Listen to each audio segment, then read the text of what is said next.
Our week of Ben Johnson coverage continues. We got Cole Kmet in studio and Nick Wright coming up later in the show as well. CHGO Bears Podcast right now.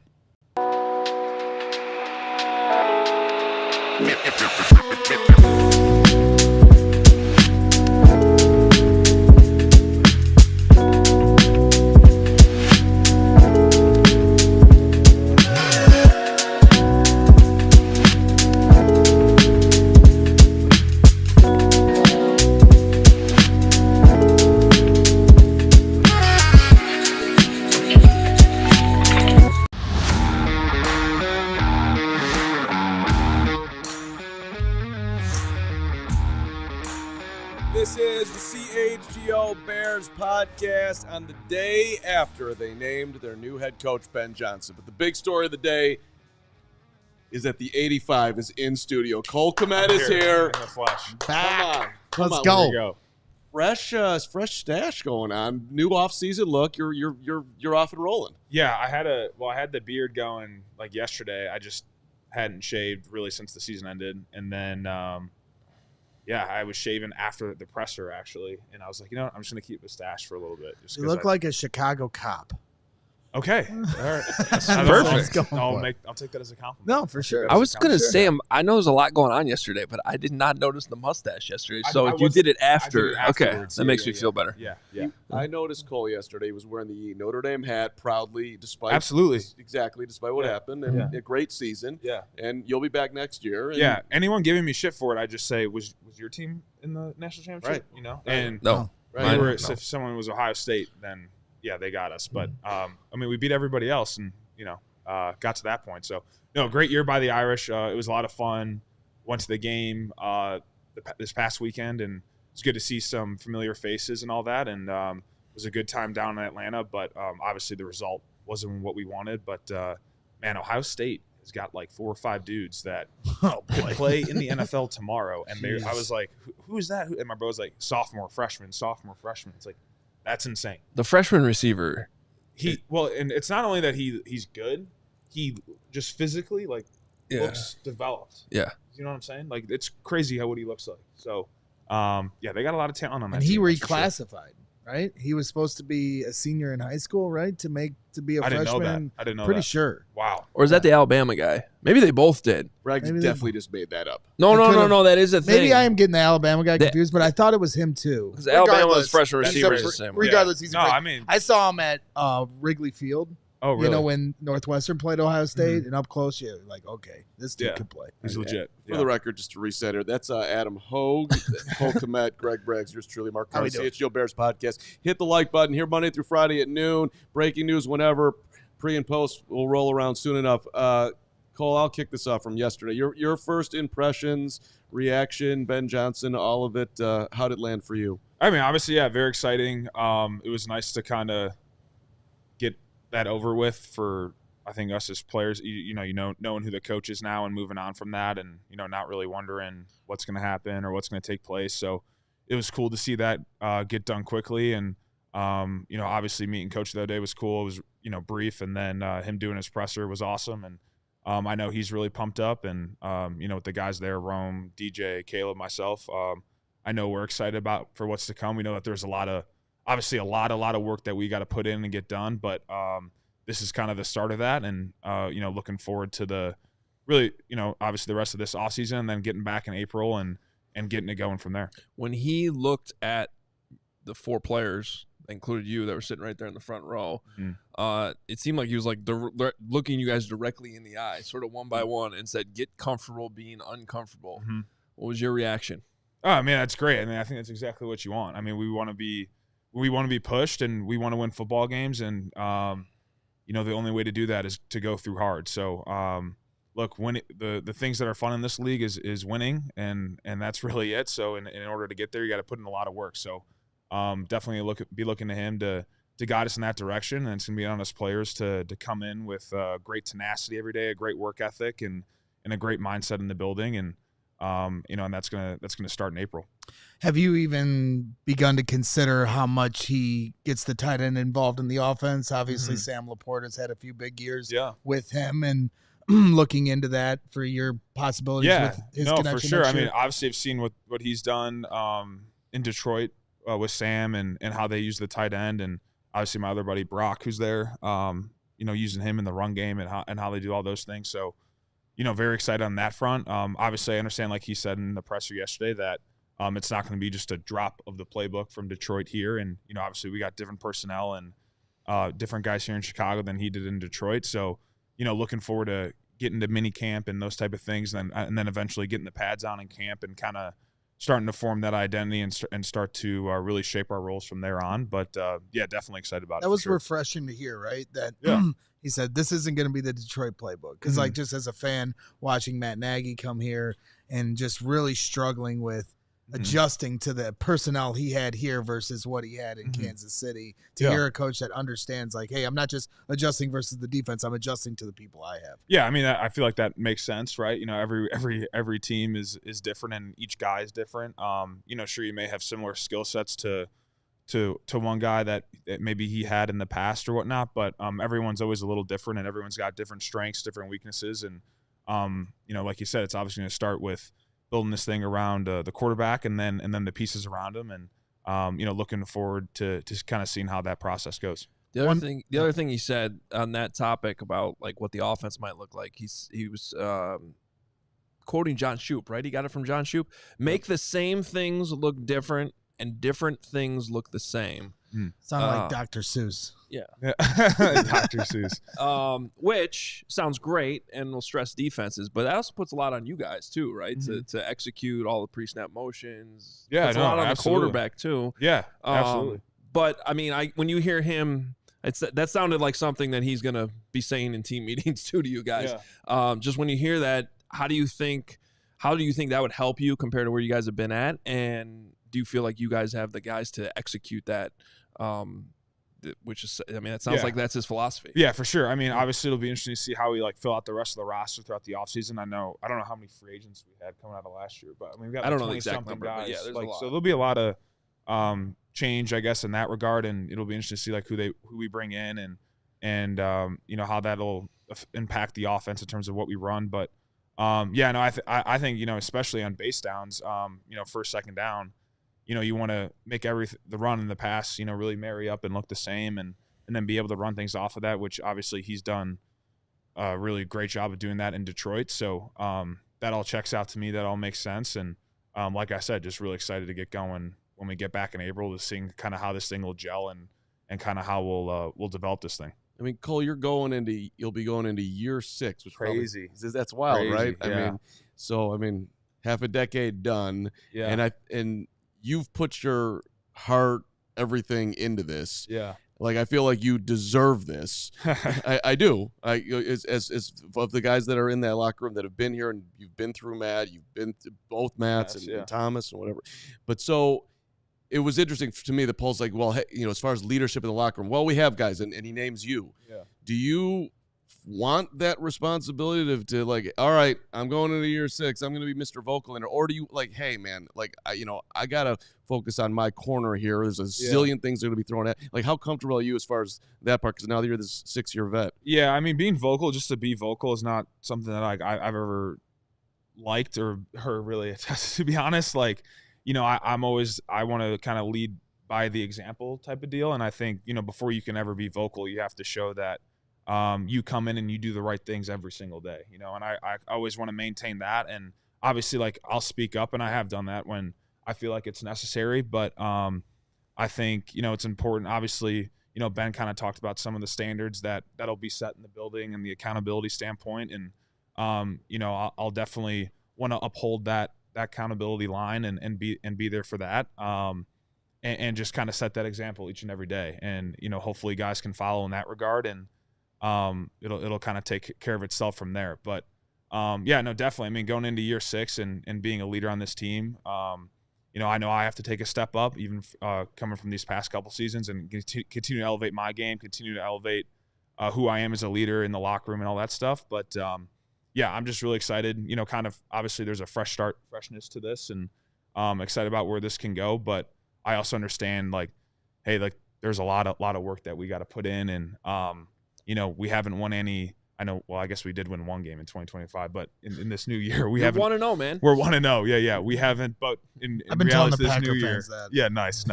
In reality, for this upcoming year, we haven't won any games yet, and there's a lot of work that needs to be done, and a lot of things that we need to get corrected as players before that game one hits. It was cool, by the way, seeing you when the kick went through and you had your reaction in the middle of the field, like, okay, like, yeah, that was nice. That was nice. Yeah, that was that felt good. That felt really good getting on the plane that night for sure. Yeah, we did hear from some fans that were like, "There's no 85 this week. They won the game. We're not gonna get a victory." I know. Yeah. And I was like, well, I think everybody was pretty excited to get that win and get in their offseason. Yeah, pretty quickly. It's funny. After the game, Kevin Fishman came up to me and he's like, I thought it'd be funny as a joke if no one came to ask you questions since we always come to you after losses. I was like, yeah, that'd just be cruel. Yeah, that'd be cruel. Yeah, you were pretty happy in that locker room. Yeah, I was. You were surprised to see me too. I was. Yeah, you're never there. Well, no, I'm kidding. I'm not because I'm here. Yeah, that's but fair. I showed up and you guys won, so I don't know. Yeah, maybe let's start that trend. 0.001% of the credit. Yeah, That's we'll right. give you some credit. Okay. Yeah, for sure. Now, I am glad to hear you talk about like players first, because like for me, when you watch like the 2018 Bears and Cody Parkey double doink, said that whole offseason, it just felt like even from the coaches and stuff, like the way they did the kicker tryout, it's like, well, if we just get the kicker right, everything's going to be okay. Yeah. And like for me, I just hope the messages for you as a leader and the rest of the leaders on this team to the other players in that locker room that like, hey, okay, great. The coach, we got the coaches. They're going to save us. But really it's about you guys as players holding responsibility to absolutely. fix some of the things that went wrong. Yeah, I don't attest that at all just because you got like, oh, we got the quarterback or you got the coach. Like now everything's all like, no, there's a lot of work that's got to be put in. And, everybody in the locker room, we got to be able to elevate our games coming into the season. So it's going to be a big offseason for us in terms of getting in shape, being ready to go for camp, having a great camp. I think camp is so important in this league. And, I've been part of some, quite frankly, not so great camps. And I think that's kind of the reasons that, they bleed into the early weeks of the season for sure. And you want to get off to a fast start. So, being ready to go for camp and having a good camp is going to be really important for us. So in that regard, when you hear Ben Johnson really emphasizing like honesty and accountability and things of that nature, where you say, well, I'm not going to be a guy that just yells to yell. I'm going to lead the way I lead. Mm-hmm. When you heard Keenan Allen after some coaches got fired, like, hey, things at minicamp, there was some tells, that people weren't being tough enough on us. Like, do you guys think you need to reset the honesty that you have in the summertime so that when you get to the season, then it doesn't start to spill out like as the bullets are flying? Sure. Yeah. I think like the summertime's a little weird for me. I'll always say that just because there are no pads on. And but I think the summertime and that OTA period is in my head really all about nailing the playbook, getting that really down. And, you have that 9-week period to kind of do all that. And, you really want to use that time for, in my head, like to kind of set yourself up for camp so you can go in and have a really good camp. And you don't want to be having those day one mistakes when you get to camp. You kind of want to resolve all those issues during the OTA period. And I definitely feel like we as players as a whole could have been better on that front. And, I'm sure those are some of the things that we'll look to get corrected here when we get back in April. Okay. Were you surprised the Lions lost on Saturday? I was. I was surprised. I mean, I thought maybe the offensive, like their firepower on offense would obviously they'd score enough points to win the game, and I thought the defense would maybe get enough stops where I thought they'd win by a couple scores, honestly. But at a certain point, I mean, obviously they were so banged up on defense. Yeah. It's so tough, man, when you're on, your third, fourth guy. Not that those guys aren't at the skill level to play, but like some of those guys probably just got pulled, and I don't know the full dynamics of their team, but like got pulled off the street and are playing on, they've been in that playbook for 2 or 3 weeks. So that's a tough deal, especially now you're going against another playoff caliber team. And Jane Daniels looked unbelievable in that game, and he's looked unbelievable really for this whole back half of the season. So credit to him and what they've been able to do in Washington. So that's been pretty cool to see. But definitely was surprised to see that Detroit lost that past weekend. Ton more coming up with Cole Kmet. I want to actually dive in a little bit of the training camp thing there, and we got a lot more coming. But first, looking to hang out this weekend and watch some football with your friends, do it the right way. Is there any better combination than Hooters and Chicago sports? Let's do it. The original Hooters, what makes it so special? It's simple. They care about their people. They care about the food. They care about their guests. They care about the community.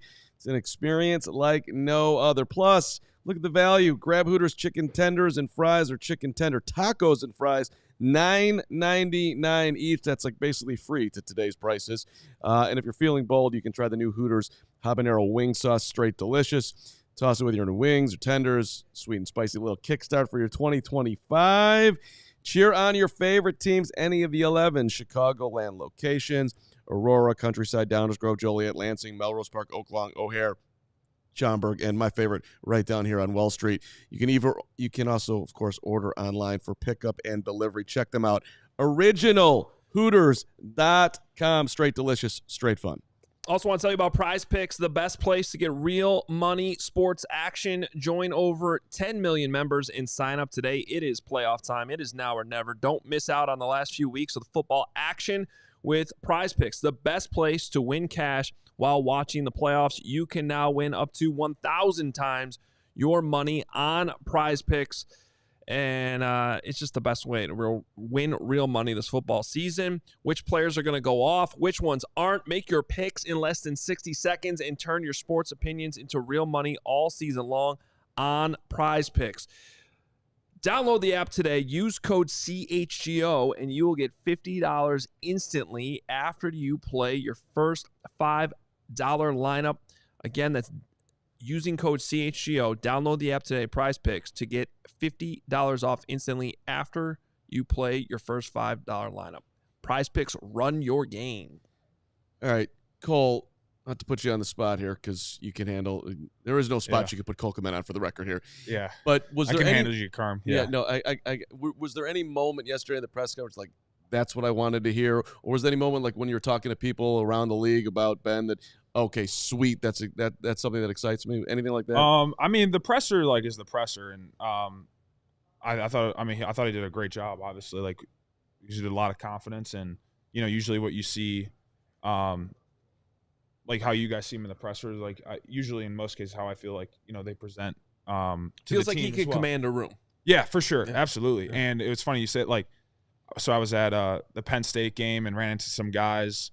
From Penn State and obviously Notre Dame as well, and guys who have been with Ben in the past, and then obviously guys I know in Detroit, and when the hire happened, I got so many texts of everybody just saying like, dude, they nailed it, like that's a great hire, and he's a great coach, and so just heard a lot of good things from people that I've been around, and that was kind of cool to kind of get those reactions and texts from. So yeah, really cool stuff. Obviously, what he's done has been shown the past few years in Detroit and throughout his coaching career. So really exciting stuff. And like I said, now it's going to be on us as the players to elevate our level and our play and kind of meet his expectations for what he wants in the offense. It just feels like you're just hearing you answer these questions. Like it just feels like you're kind of tired of the talk, right? Yeah. Like I can tell. I can just tell. Like yeah. Like well, all the hype or anything like. I can just kind of feel this from you. Well, I think it's the offseason, you know what I mean? And I know there's a lot of excitement about, every offseason there's excitement. This is where I spread my propaganda. Yeah, yes. Yeah, that's fine. And there's a lot of excitement every offseason. And because of the optimism, there's nothing like the optimism of going into a football season because everyone is 0-0. And I mean, once this year is finally done, everyone's 0-0. And the way the NFL works, like there's so much there's a lot of turnover with the playoff teams per se. And I think that I think this year there's 4 or 5 new playoff teams. I think the year before there were 6 or 7, whatever. It's usually around 6 every year. So your team has always got a chance to get back in it. But I mean, I also understand like kind of what we were talking about earlier. Like, okay, now just because we got a coach, like. Now the work has to be done. It's not just going to happen. So there's a lot of work that has to happen from now up until game 1. And, just celebrating things that aren't wins yet. Like I'm not going to be about that. Like we gotta go put the work in, and then we got to go win football games. And trust me, you'll see me very happy once we win a lot of football games this year, which I'm expecting to do that. But that's what's got to happen. There's a lot of work to be done. So, Absolutely. Even during the season on the 85, you talked a little bit about Ben Johnson's scheme and things you like about it. I got a treat here for you that we haven't done this before. Hoge treat. Nice. So, we always like talking about the run game. I know you like the run game. So this is from 2022. So it's actually his first season calling plays with the Lions. It's a few years ago, but this is just my personal opinion. I always wish you guys would run more counter than you did, and that's a big staple of Ben Johnson's offense, running counter. This specific play, I found one, by the way, shout out to Bobby Peters, who has like a whole book on the Lions offense, and that's helped me find the specific play. But part of the reason why I like this specific play is because of the use of the tight end involved here. So they actually 21 personnel with the tight ends out here on both sides. But is he a long snapper? Okay, we can look at some long snapping if you want. I don't see no special teams player of the week's playing tight end right there. Let's see that. But you'll see why I'm picking out this one specifically. So I mean, counter weak for the most part. You're gonna have this double team and then climb to the linebacker from there, right? And then Of course. And then you usually have the guard pulling. I mean, that's pretty simple stuff. Okay, but what's cool about this is what they do. I think this is actually Hockenson. Before he got traded. I was about to ask, is this TJ? Yeah, I believe this is Hockenson. So I don't know if this would be your role or not. I would hope it would be. But so he's going to go in motion across, which ideally is going to hold this backer a little bit, and he's going to go with them. Okay, we'll go to the next. We can't use video, by the way. That's why we use screenshots. Gotcha. I'd love to use video. We can't. Otherwise, we would. I like the fact that Hoge could pull this off. But what's cool here, so again, you got the guard pulling here to seal here, double team there, all that stuff. Hockenson, while going in motion, then stops, and he ends up becoming the lead through here to very nice to get that linebacker. Okay, and as you see the setup, I think this is actually Jamal Williams, the running back a few years ago. Yep. Anyway, I mean, it works pretty good. I mean, there's Hockenson getting that guy. And you got a path here. Now, unfortunately, this only goes for about 7 because you could see this lineman falling a little bit right here. Anyway. 7 yards. It's pretty good, though. I was going to say, unfortunately, I'll take 2nd and 3. I would literally cut off my finger for a 7-yard gain on first down. Chill, Rags. Chill. All right, I'll chill. I'll relax.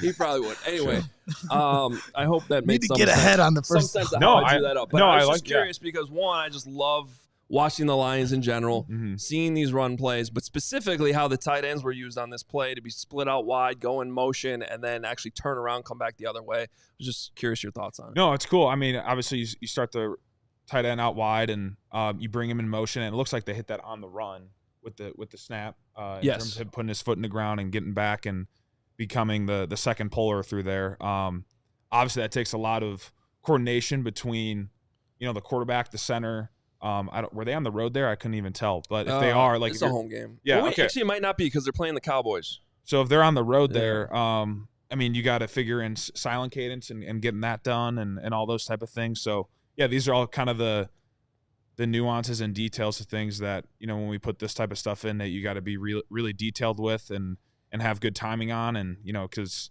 hey, the QB, if he doesn't get the snap count right exactly, you kind of lose that. What you wanted in the motion and getting the foot back in the ground. So all those things you got to be really on. And, this is all the work that we got to really put in and get this timing down and all this stuff to make these concepts and plays come to life. One thing I like, though, that, even Ben was talking about yesterday, though, is he's, this gets back to what we were talking about earlier about how, okay, just because they run this stuff and it might be this complicated, that's not necessarily what it's going to bring to you guys right away. He's going to adapt things to your. Sure. He was even talking on ESPN 1000 about, the play calls. If they're too wordy, he said they started to condense them down in Detroit a little bit too. So, anyway, it just seems like there's going to be a level of feeling out where he's going to, if you guys can execute all this, great. And if not, you might have to build up to it. Sure. It was notable to me, though, that this was 3 years ago. Like this was like, I want to say like week 7 of his first season calling plays, way before the Lions really got into sync with their offense. It's a great job by you. I love. It's great breakdown even without a video. That's pretty impressive. Yeah, it's the best we can do, and it's really good by me to envision it. Right. I thought you were strong. Me and Carm did a great job trying our best not to derail that segment. I was in there, but Go ahead, talk about Notre Dame, Greg. No. Hold on. Hold on. Notre Dame's dead to me. No, I'm What's kidding. Come on. You know I'm jaded. That's crazy. we got to do a It's a good couple fight. It's a good fight. like just bookkeeping things here. One, how's the body feeling coming out of the season? Yeah, finally, I think this week started feeling pretty good. I'll start like really heavy lift, like not heavy lifting, but getting back into lifting this next week. But I've been hitting like the Peloton and the rower at my house for the past week, which usually my fiance just has to herself. But now I've been using those to kind of just get a sweat in. But yeah, body's feeling good.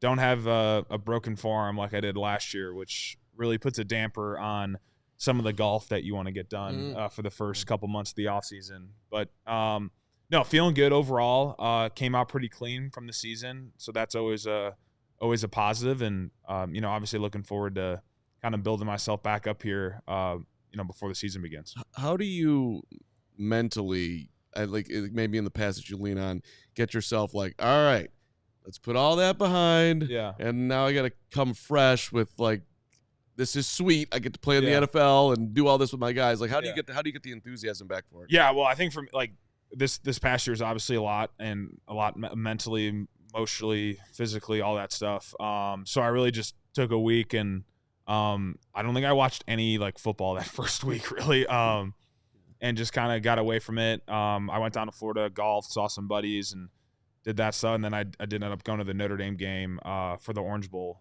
that week. But yeah, just get away from it really, and it's a way to kind of take a step back from the season, kind of really evaluate what happened, and just kind of go on from there. So.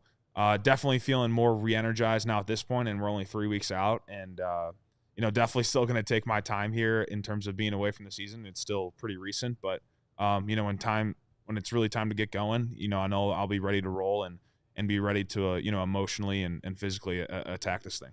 Well, you got a head coach that's a Cubs fan, man. I mean, that was cool to hear. He likes to be in the Cubs bleachers. Series. Yeah, Let's go. Absolutely. Yeah, no, that was cool. I mean, who doesn't love going to a Cubs series? That's right. That's right. So. Yeah. Okay. This guy. loser. Yeah. That's actually not even true. There. I like going to Who doesn't like going to Wrigley? Right. It's fun. Right. Now that I found out he goes to the bleachers only, I'm going to be hawking him like I hawked you last year at Wrigley. That was crazy. Well, I mean, That was crazy. Yeah, well, that's my house. That's where I live. You would claim Wrigley. Yeah, I did. Yeah. I claimed Wrigley. That's sorry. Who do you think wins this weekend? Who are the games? We got Eagles playing the Commanders. Commanders. I'm going to take the Eagles. And then we got Chiefs, Bills.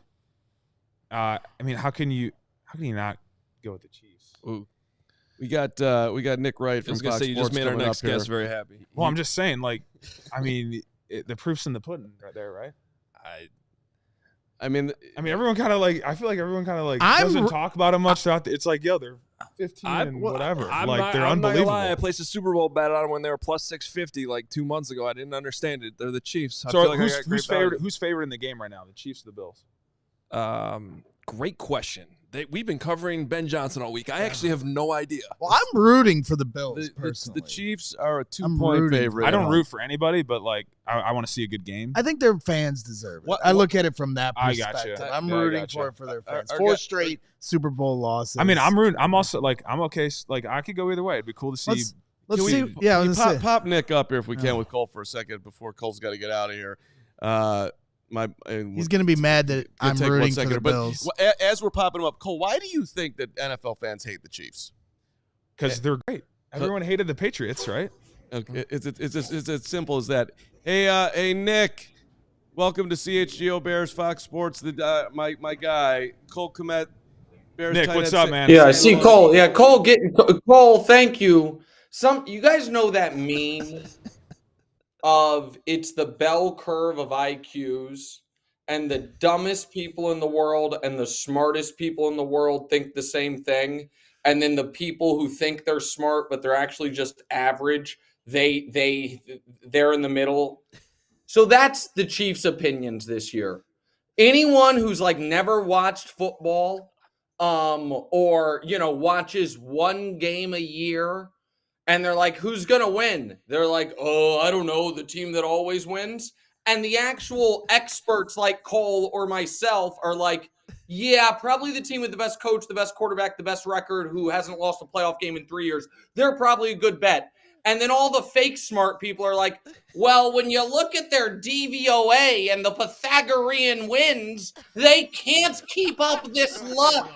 They're like, oh, but the point differential. The Lions beat the Jags 52-6. You haven't scored 52 points since Lynn Dawson was there. And they're morons. And because the media for 2 consecutive years has conditioned the average sports fan into believing Chiefs aren't that good. Last year, worst team of the Mahomes era. Then they go on the road, beat everyone, win the Super Bowl, hardest road ever. Then this year, best record in the whole league from week 1 to right now. People are like, oh no, this team's not that good. Well, when the audience hears a team's not that good and they always win, you know what the audience then thinks? Shit must be rigged. They must be cheating. Yeah, how else? I mean, I've been told they're not that good, so they must be cheating to do it. Hi, thanks for having me. Yeah, hey, Nick. Welcome to Nick, the show. That's good stuff. we are going to have to say goodbye to our first guest here, but that was, if you can't tell, he's a Chiefs fan. No, that's great. I mean, I think I'm a truth teller. That's good. What I am is a it truth seems teller. pretty accurate to me. I mean, you watch. I'm sure people get obsessed with like passing yard. Like, look, you can throw for 150 and have a good game. You know what I mean? So, look, I agree with you, Nick. They obviously have the best quarterback, the best coach, and the best defense. The defense is insane. So, I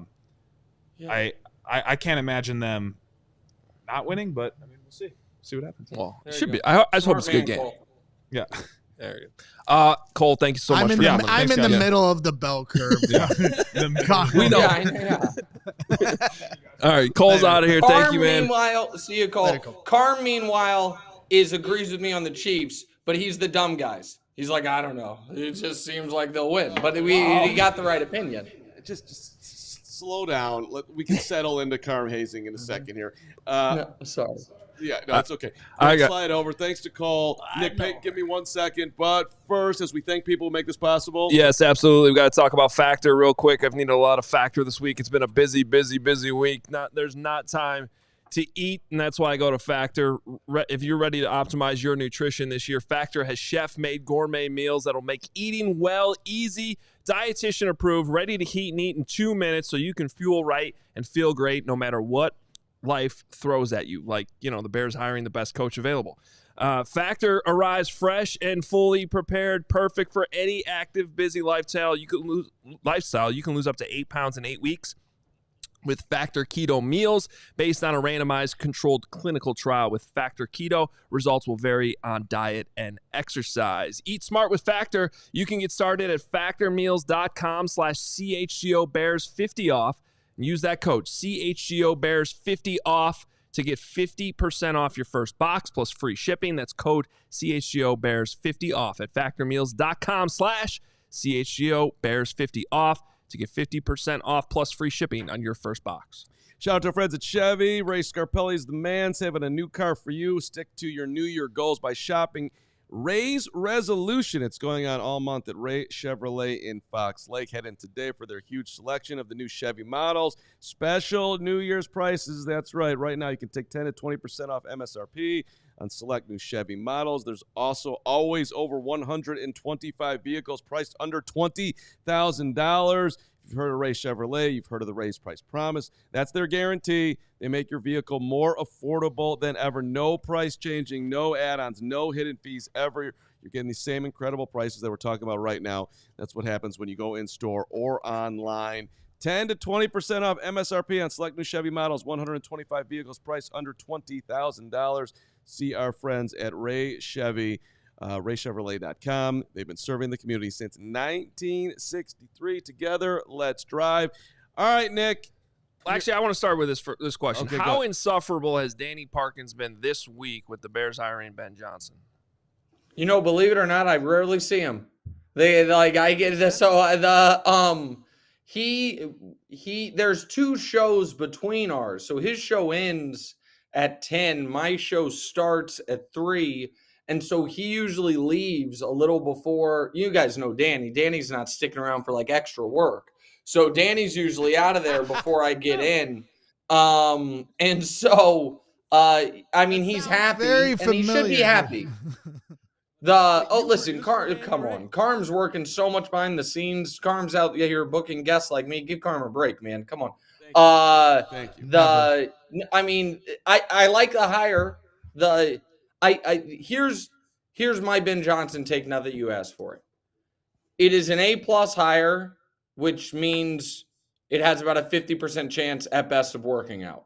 Like, it is definitively the right hire, but the first-time head coach's success rate is like 35%, if that. And so if you get the best possible, I like their chances, but it's still far from a sure thing. But it was the definite right thing to do, and the added bonus of you weaken the best team in your division. So, like, now all of a sudden you go into next year, and the Vikings will be starting a first-time quarterback. The Lions are replacing coordinators. And I know, everybody loves the Packers and Matt LaFleur, and I think he's excellent. Fact of the matter is this: under the previous playoff format, the Packers would have missed playoffs the last 3 years. They missed it with Rodgers, and then the last 2 years they were the 7th seed. Now, they ended up winning a playoff game, looking good in the playoffs last year. But if the NFL hadn't expanded the playoffs, you're looking at Matt LaFleur and like, wait, why haven't you made the playoffs since Aaron Rodgers won MVP? So I just think there's an opportunity there for the Bears. I do. What's Right with Nick Wright's the podcast. First Things First is the TV show. At Get Nick Wright on Twitter and all those things, just for the record. Thanks, if anybody, for whatever reason, needs to learn what Nick's doing, which they probably don't, but just in case. Hey, listen, you're an expert strategist, Nick. I would, if in all walks of media life, is in addition to the sports. The general manager for the Bears was on the flagship radio station yesterday and said that the second-year quarterback going into his second year needs to learn how to be a pro. I'm trying to understand why he would want to do that publicly, say these things, which is not necessarily a secret that the Bears need to be better behind the scenes. But can you understand why a GM would do that with on the day where you hire Ben Johnson? No. Okay. No, I mean, is it as big of a mistake as choosing to wear those socks you're wearing on a live video stream? Probably not, but it's a significant one, and one that I don't know what's gained from it. So no, I didn't see that. That you're breaking news to me, and that's the type of thing. By the way, this is where I'm a bad television teammate. Sometimes there's something that a story I noticed, and I'm like, oh boy, that would probably be good on the TV show, but it boxes me in a corner. So I'm just gonna see if any of my colleagues notice it, because if they don't, I'm just gonna let that die on the vine. And so, like, nobody is. That is not my producers and co-hosts haven't heard that knock on Caleb, who's my guy. So no, I don't know why he would do that. I don't know why Poles would do that. That seems odd. See, we're cut from the same cloth there, Nick, because that's my whole strategy on Twitter. I only circulate the news that fits my agenda and ignore any news that doesn't. That's how the Bears got Ben Johnson, right? That's exactly how. Yeah, okay. That's what I do. Yeah, that's fair. I like that. No problem. Yeah, that's what you do. Nick, so where are you at on Caleb after year one? Because, we're all trying to stay as high as possible, but, that guy went number 2 is playing football this weekend. Okay, yeah, so let's talk about that for a second, and then I'll give the answer, because this is a very controversial opinion that I have. So let's say Mark Carman said next year, let me find the right example. The Los Angeles Angels of Anaheim are going to win 150 baseball games. They're going to be 150-12 and then sweep their way through the playoffs. And everyone's like, no way. That's never happened. That could never happen. He's like, no, it's going to happen. And that very year, the San Diego Padres go 150-12 and sweep their way through the postseason. Does Carm get more credit than the people who said it was impossible, it could never happen, because he had the idea right, but the team wrong? Here's why I bring that up. When all summer I'm like, hey, the Chiefs are going to go for a three-peat, and standing between them and the three-peat is going to be a Heisman Trophy winning quarterback drafted in the top 2, has a relationship with Cliff Kingsbury, and is going to make Super Bowl as a rookie. And everyone laughs at me, but now it looks like Jaden Daniels might just be that. Like, do I get any credit there for saying that this would happen this year? A rookie would make the Super Bowl. I just got the rookie wrong. I don't know. Smart people think that I was kind of closer to this than anybody else. To answer your guys' question, you have to remove Jaden just had the greatest rookie season of all time. You have to take that out of your brain to fairly evaluate Caleb, because now it's not about, to me, Jaden versus Caleb. It is Caleb going to be a superstar? And I believe Caleb's going to be a superstar. I also think the concerns people had about Jaden, nobody thought this was going to happen, but those of us that had concerns was less about what his talent was and more about, with his style of play plus his incredibly slight frame, is he going to be long-term sustainable? And we don't know the answer to that yet. And also, and this is where the NFL is a great sport, but also an insane sport, if rookie center Graham Barton for the Tampa Bay Bucks knows the snap count, does Jaden's entire playoff run involve one loss on the road to Tampa Bay and that's it? Maybe. And so I still have incredibly high hopes for Caleb. I think he was in an impossible situation last year that I didn't think was going to be impossible, but it turned into being impossible. And the raw talent is clearly there. I don't understand, I'm not there, this like be a pro, the behind the scenes, questions about him. I think you know what I mean? You're now positioned. Now, I will say this, he has to be very good next year, and the Bears have to be above 500, if not, probably a playoff team. If that doesn't happen, then we're on definitively the wrong track. But a bad rookie season does not doom anyone. See, go ahead. When you talk about, the 50% hit rate on first-year head coaches, but knowing this is an A+ hire with Ben Johnson, and you brought up Matt LaFleur, Ben Johnson also brought up Matt LaFleur by name in the press conference.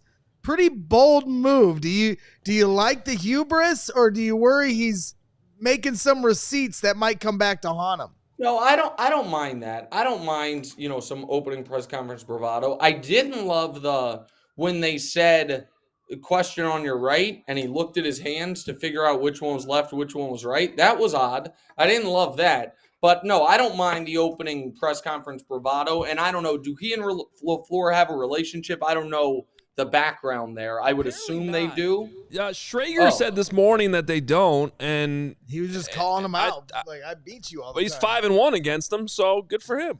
Oh.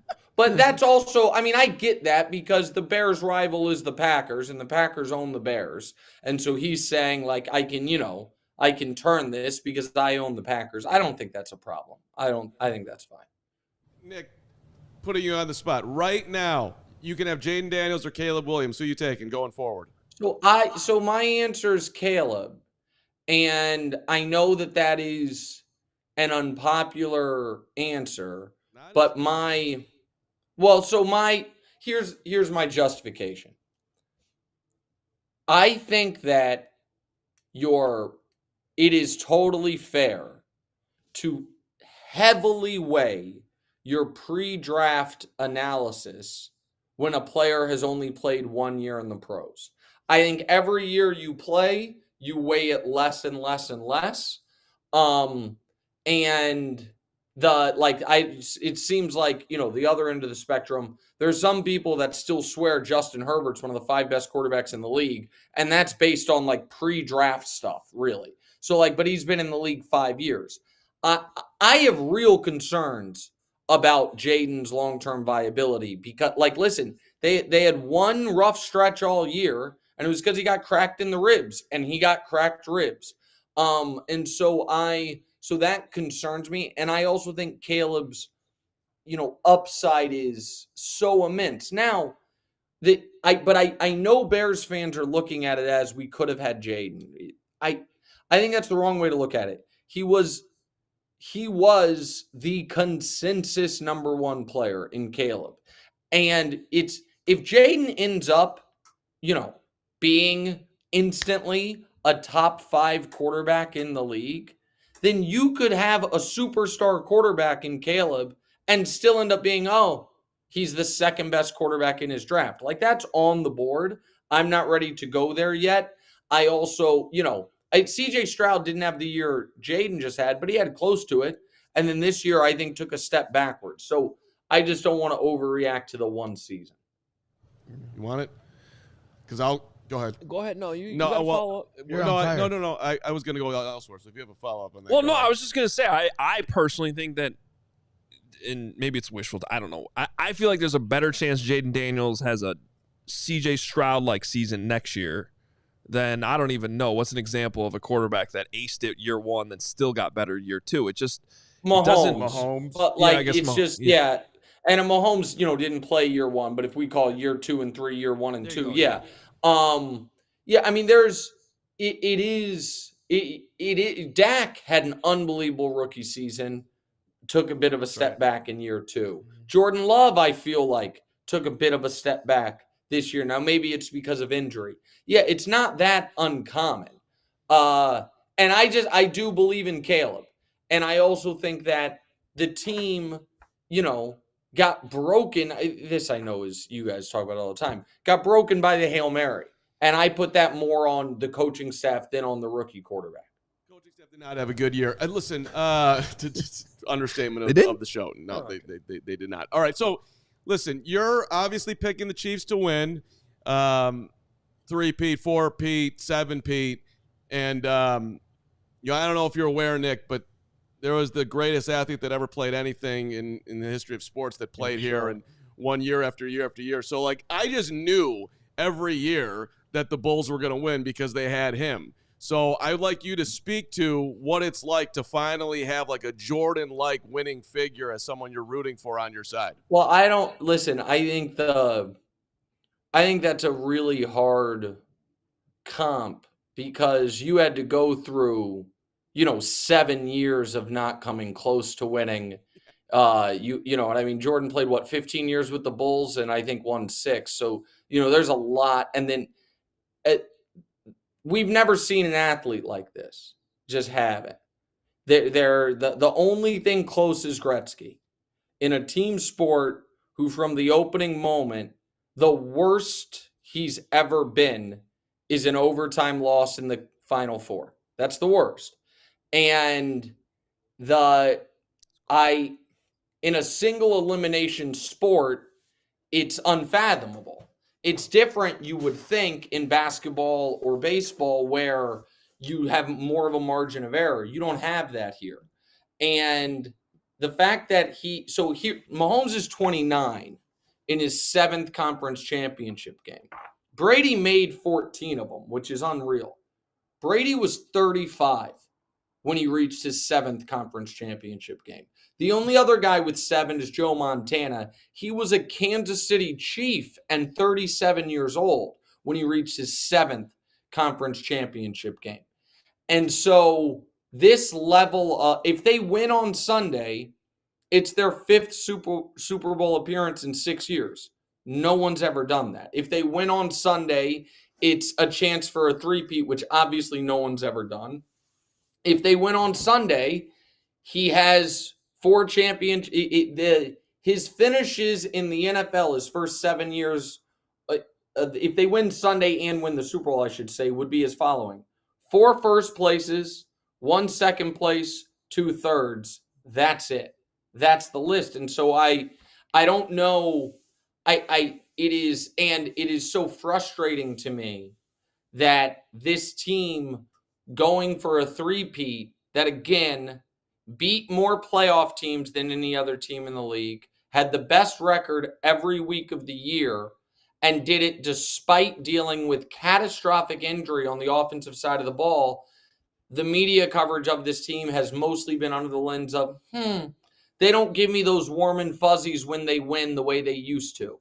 And I think it's stupid, and I think that they're gonna make everyone look stupid over the next couple weeks. That's the evolution of every dynasty in the history of sports, though. They're like the cool new thing, and then after they win, then people start to sour on them because the expectations get too high.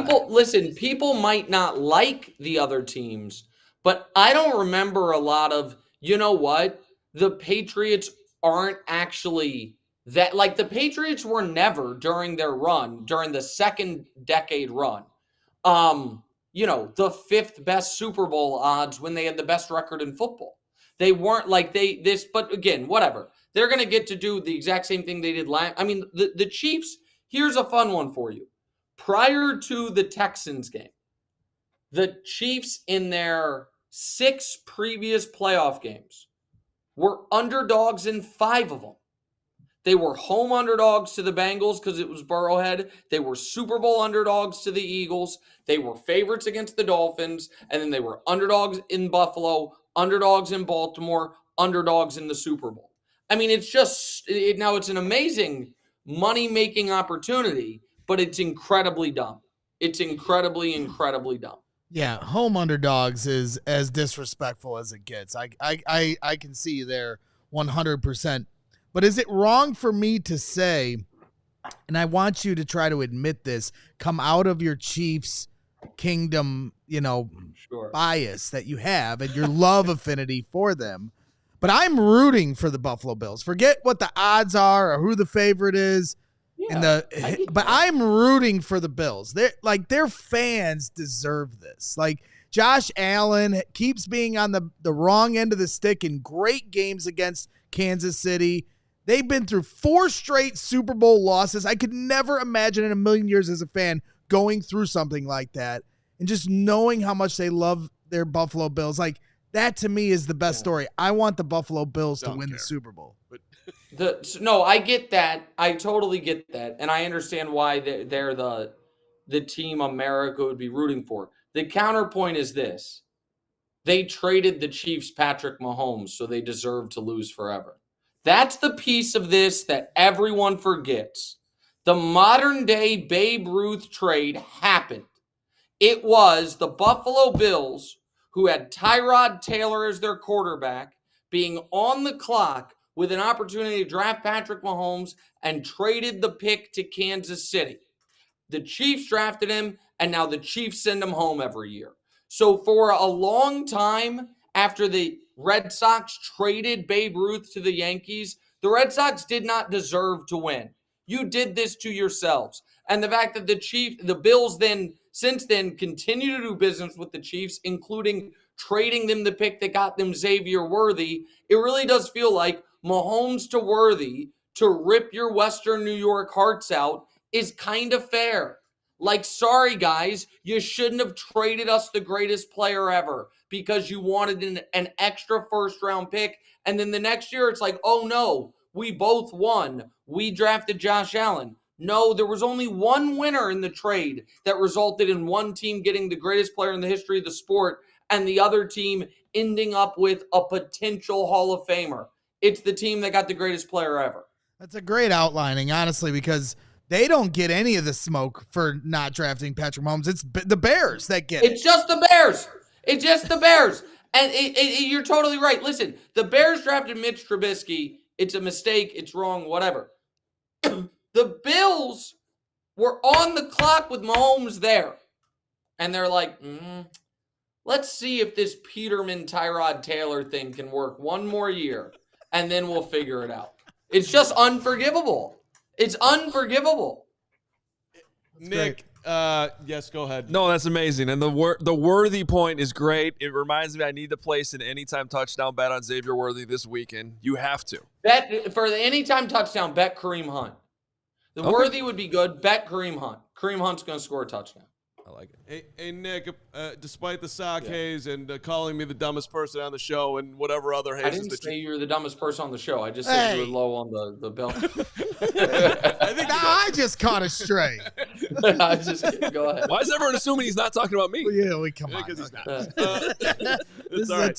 is a two-man race for that. We'll see you at the Super Bowl. We're going to force you to come on again, so you better say yes. I know you're getting there, it's like Wednesday or something. We'll be there all week, so we got a special slot for you, buddy. All right, I appreciate it. Thanks, guys. When does this stream end? How long? How much longer are you on? We'll probably go another 20 minutes, roughly. Okay. All right. So for your audience, at 2 Central Time, this stream will be over. Throw on FS1. Watch First Things First. See you guys. Absolutely. It's a great show, Nick. Always. Watch it all the time. Always. Great you guys work. do a great job. Appreciate it. All right. First Things First as well. Nick's podcast, too, What's Right, Yes. is a phenomenal listen. So, Well, anyway. anytime we talk to Nick Wright or Danny Parkins, I start to understand you more and more every time. Like they created this monster. Like What does that mean? Just the three of you and your friendship, and then every time, like, it just takes me back to how you are, and it just reminds me like they're partly responsible for you and everything that you've become and that we have to deal with. Well, I And think they left them with us. That's what I'm saying. Compliment. I mean, listen, no one has helped me more in my media career and throws as much shade at me as than that guy. Oh, I thought you were gonna say me. No, I mean, Hoge's up there. You've been a complete I'm climbing the thorn. ladder? You're a thorn in my Oh, side. come on. Just admit it. I'm giving you new life. Okay. Your boy Boogie, man, I have the same question. I don't know. It's funny because I am trying to pay attention to it, and apparently I'm just like a Somebody said failed I broadcast. wasn't, but like, where's No, my... you do that too. You do what I'm doing right now. You With what? I wasn't doing anything. No, I was watching you yesterday. It was bad. You were like over here. You guys gotta work on your neck muscles. When I turn to talk to you, I do this. When I turn to talk to you, I do this. You talk across the microphone. You know what? Think about what Colin Coward does. I kind of liked when I was able to take the thing out and just like hold it like I'm singing. Like, that was good. Let's just because it's been such a huge week. Let's just get back on track to wrap up the show tomorrow. Adam Rank and Braggs and myself tomorrow. Hoge is going into Hogeland. Thomas Brown. If you're just joining us, Thomas Brown, and you're not paying attention to the news of the day, Thomas Brown, Chris Beatty, Chris Morgan, Kerry Joseph, all out the door. Seems like Richard Hightower has a decent chance to come back. He wasn't listed today, but that's Wasn't on the list. Wasn't on the list. Wasn't on the list. Just from me personally, shout out to my guy Thomas Brown, who was obviously put in a horrible position, did 3 jobs for the Bears this year. I'm sure he'll land somewhere in the NFL. I think, and Hoge, you've said it. I'm agreeing with it. That guy could be a head coach someday in the league. As far as the rest of the guys going out the door, Eric Washington I didn't mention as well. Never want to see anybody lose their jobs, but not surprised by any of it. And not surprised by Thomas either, for the record. But that name on there just stands out. I'm not surprised by any of the names. With Thomas Brown, I said this on Hogan Johns this morning too. Like, wouldn't shock me if it was like a Dan Campbell route, where Dan Campbell was the interim in Miami, and then he had to go to New Orleans for like 5 years, and then he finally got his opportunity. I think that guy has head coaching material in him, despite the results of his. I mean, that was what a crazy year for that guy. I mean, he's basically he was holding a bag in training camp, and then he ended the season as the head coach. Right. It's just a wild year. You learn from your experiences. I'm not surprised he's not going to stay on the staff for a number of different reasons. Chris Morgan, even there, I know nobody wants to hear like defenses of Chris Morgan, but from what I understand, they gave him that run game title, and then they weren't on the same page in terms of what needed to be run. I'll be interested to see if Jim Dre, the tight ends coach, maybe sticks around, because he wasn't on that list today. And does anybody have a problem with Richard Hightower coming back? Well, I think my question about it is, one of the things that we talked about that's a big criteria for which head coach we were going to pick is a guy that can build a good staff. Yeah. And so when the Ben Johnson news hit, very exciting, got their guy, but then it immediately came out that Dennis Allen would be his DC potentially. Now that seems to be losing momentum. And then there was, the special teams guy from New Orleans now that's losing some momentum. Yeah. There was momentum about Hank Fraley as the offensive line coach in Detroit becoming the OC. That's losing momentum. And then you combine that with Aaron Glenn getting the head coaching job in New York, and now there's all this early momentum of coaches that are going to follow him that way. So at this point, there's been no coaching staff hired yet. And so I feel like we all kind of jumped the gun on giving him credit in any capacity that we did for building a coaching staff because he hasn't.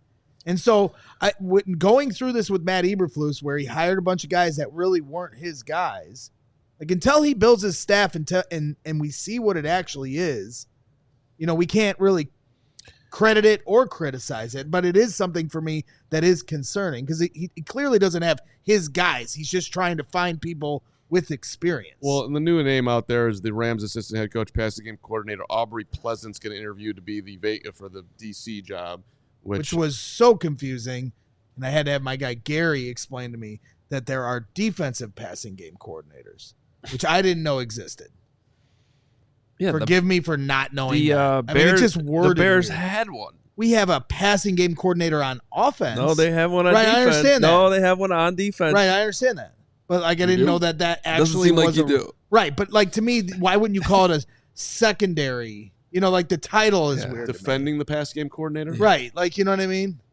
By it the doesn't way, make for sense people to me. wondering who that John Hoke was, had that title. There's a lot of fans confused about that. Thank you very much, Mr. Expert of the coaching staff guy. Well, okay, as that guy, let me just caution everybody to over there. have some patience when it comes to this. I could tell you a story of the OC who's coaching a football game on this coming Sunday. His name's Cliff Kingsbury. He was all wrapped up, ready to go to the Raiders last year. Do you remember that? And then contract negotiations broke down like right at the end, opportunity with Washington. And next thing you know, Luke Getsy's like getting a phone call. Hey, we want you to come to Las Vegas. And then he takes that job. So there's a lot of moving parts with this. Names get thrown out there because of connections, because probably there have been some back channel conversations, but then all of a sudden another job opens up. Every time there's a domino, like even like the Jaguars yesterday firing their GM, well, that might reopen the door for another head coach who didn't think he was going to get that job there. And then that guy had an assistant over here that was about to go to this team. Well, now that assistant might go with him to this job nobody thought was open 5 minutes ago. So it's a wild time for these coaches until it's actually announced by the team. I would caution everybody to from jumping to conclusions, but I'll meet you, Braggs, on this, and I wrote about it in my newsletter this morning. I mean, this is huge. It's huge. Everything we've covered, Ben Johnson seems to be checking all the boxes. The two big boxes we were unsure of was Kenny Commander Room. He had a great debut yesterday. Ding. So it's a start. It's a start, but Command House Hall, but Command Locker Room is different. Yeah, but in terms of like not being totally passive and not being afraid of confrontation, talking in circles, I feel pretty good about what we saw yesterday. Agreed. And then now the second one is building a staff, and I like the names that have been out there because they check the boxes I've talked about previously, but until they're actually high, and I am concerned that we really haven't heard a concrete offensive coordinator option. And let me say this, because for me, the Bears should be going all in to get Mark Brunell as their offensive coordinator. His name's being attached, with Aaron Glenn in New York. And I think when you talk about all these different coaches that are being out there to join this staff with Ben Johnson, I think that Mark Brunell is the name that they need to be going hardest after. You've got to surround Caleb Williams with people that have been there and done that. And Mark Brunell has a relationship with Ben Johnson from Detroit, so you need to get this guy in here. Do everything you can. If you flew the private jet out for Ben Johnson because you know how much this means to get Caleb Williams on the right track, then you need to get a guy like Mark Brunell. Get the private jet again if you really are serious about getting the quarterback right here next year. So, well, that would be wild considering Ben Johnson said yesterday that's probably not happening. Well, probably not happening and not happening are two different things. Go get it done. I mean, you've got John Fox didn't think he was going to have Adam Gase when he took the job, and then 2 days later, all of a sudden, Adam Gase was the OC. I don't want to minimize the OC hire because it's obviously an important component to his staff. But what we heard yesterday is that Caleb Williams is going to be locked in a room with Ben Johnson until they get this right. And it is not going to be a fun offseason for Caleb. He is going there. The GM was on the radio yesterday talking about his work ethic. The head coach is saying that we are going to be spending a lot of time together. I know that he loves football. I know you love football. I know Hoge loves football, and the whole thing. But this is not going to be, come in, hang out for a couple of hours, and we're good. This is going to be a lot of hours. How much do you want it? Can you be a playoff team Yes, next year. Yes, depends on how much we want it. Well, it starts with the quarterback. The quarterback is going to have to prove to the new head coach, who's got the big money and the big contract, that he wants it. And they are in lockstep. His success is my success, all these things. But rewinding it back to the OC, the OC's cool, but the bottom line is that's his OC, that's his head coach. He's going to be in that room, and we'll see how they come out of it. Right, but when you talk about him, he's only going to be able to spend so much one-on-one time. And the other thing he said to Caleb was like, Caleb, you're a special player, but it's going to take more than just you to be good. There's 53 guys on that roster that he's now responsible for, and beyond. There's 90 guys on the roster when they show up for training camp. Right, he doesn't want to completely separate them. So that's my point is you can try to get as much one-on-one time as you can if you're Ben Johnson with Caleb Williams, but now you're missing the other things that are required to be a head coach. So I can't have you downplaying the OC hire. It's a tricky hire because whoever's taking it is taking in a job that they're not going to get credit for the offensive success. So they need to. Why it matters, Carman, is it can't be Mark Helfrich all over again. You can't. You had Matt Nagy hired a guy he had never worked with before, who had not been an offensive coordinator in the NFL before. You got to check at least one of those two boxes. You need a veteran guy that's been there and done that. Tyson Bagent, I think, helps Caleb from the standpoint of someone that competes, right? Tyson's one of the hardest competitors, right? Sure. That's what you love about him. So I'm sure that keeps him on his toes, Caleb, as the starter. But you also, that's why so many quarterbacks like Caleb, or young quarterbacks, have a veteran quarterback next to them that is there to mentor them through the ups and downs because they've been through it. And that's why I do think it's important. A guy like Mark Brunell, if you can't get Mark Brunell, so be it. But I do think that hire is so important. Well, look, I guess ultimately for me, I put my trust in the head coach, who I think he will make a good hire here. I think he did say that there are people banging down the door to get in that he likes the names that are calling. And I do think, to your guys' point, look, he said yesterday about the OC, be ready to work long hours. You need to know the guy that you're bringing in here is signing up to be Ben Johnson type. It's the minimum requirement to be an NFL assistant coach. I understand, but Ben's on the top of that. Well, I'm reading articles. These guys don't even live with their families. Your guy Hogan John's podcast, I'm reading his piece. The dude's he's not going home at all. He's going till 5 a.m. to get Ben. Yeah. When he was, that's what he's going to expect. It's not just work till 11. It's it's work overnights when you have to. This is a hard-working guy. Right. And to that point, Ben Johnson was on with Mike Florio and Chris Sims, guys that joined our show when we were at the Super Bowl and Combine last year. So shout out to those guys. And this was a quote that Ben Johnson had with those guys here today. And he said, as a competitor, I'm not trying to take an easy way out. I want the hard way. I want our players to want the hard way. We want to find out what we're made of. We want everybody's best shot each week. That's how we're wired as competitors, and that's how the whole locker room here in Chicago is going to be wired. And I love hearing that. That's exactly what this locker room needs. But as we talked about with Cole Kmet, it's one thing to say it, and then it's another thing for this to actually happen when we get to the spring. So day 1, day 2, off to a good start, saying the right things, but now we actually have to put this into play. Well, I think the whole experience of Cole today was basically, hey, man, this is all sweet. We got to get to work. That was 10 losses in a row and 14 losses in a row. I think he'll do that to a guy, right? No, well, or 5 seasons, 1 playoff appearance. Right. And that playoff game didn't even count. And the tight end who did catch a touchdown thing just walked right into the tunnel and left the building. One of the great moments in Bears history. Top 2 for me. Shout out to my guy, Ed Obradovich, who actually loved it. He caught it, and he left. I do have to say, the last 2 Bears playoff losses, one was incredibly painful, right? The other one was just like kind of like we knew what was coming. Why are we here? But both of them had funny endings if you can objectively look at comedy. The first one's hard to laugh at.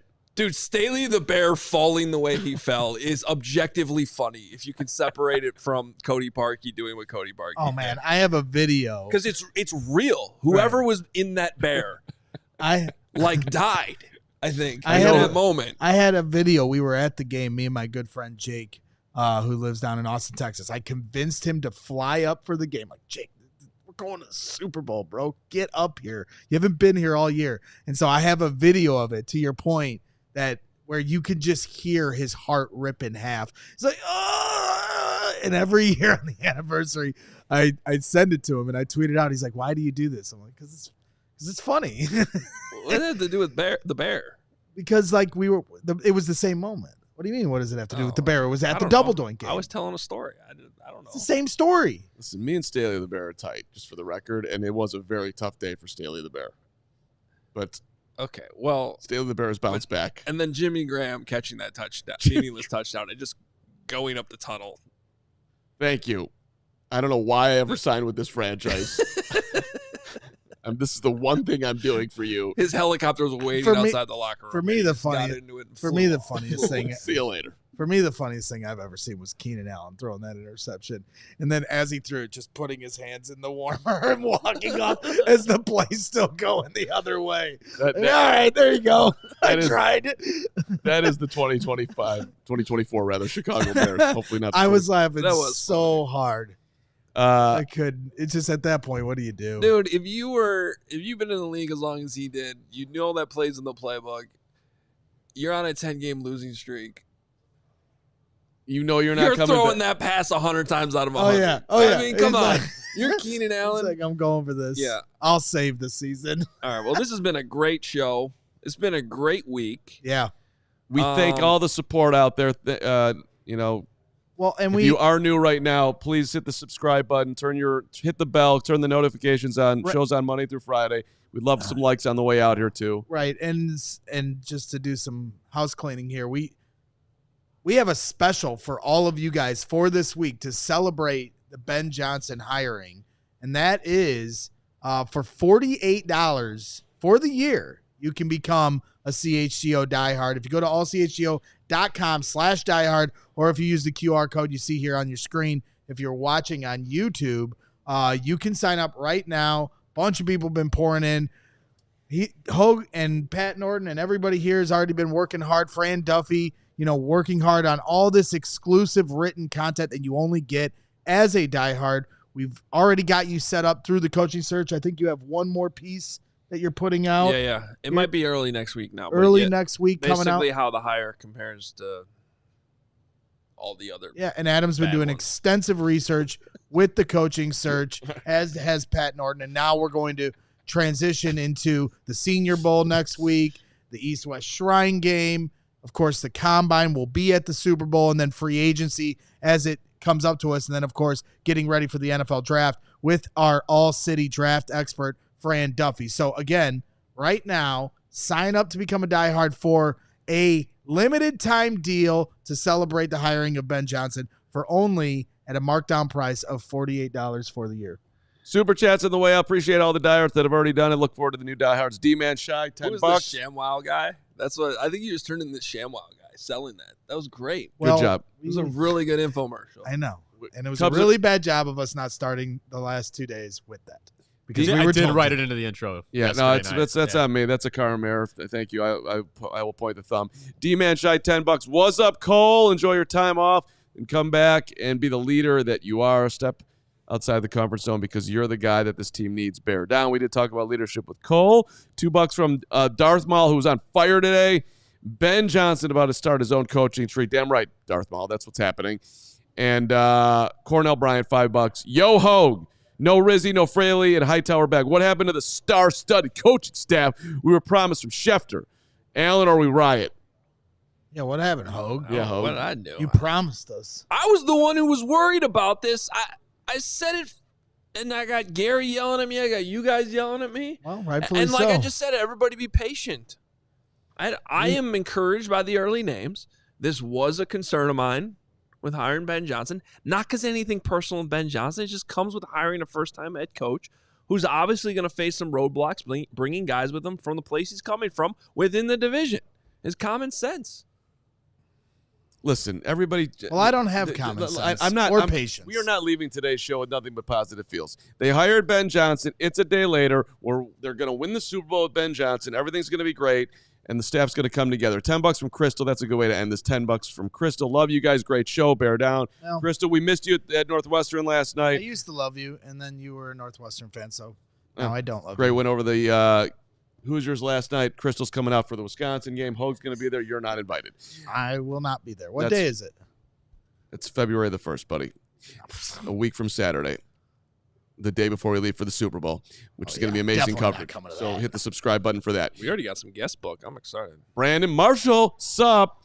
Been a great week except for Carman Pizzatola. I don't know why I read that. It's like a reflex. I just read whatever he writes. All right. You want to say goodbye? Yeah. We're trying. Okay, bye. Goodbye, everybody. See you tomorrow, 12 p.m. Central. Adam Rank. We all silly like the mayor.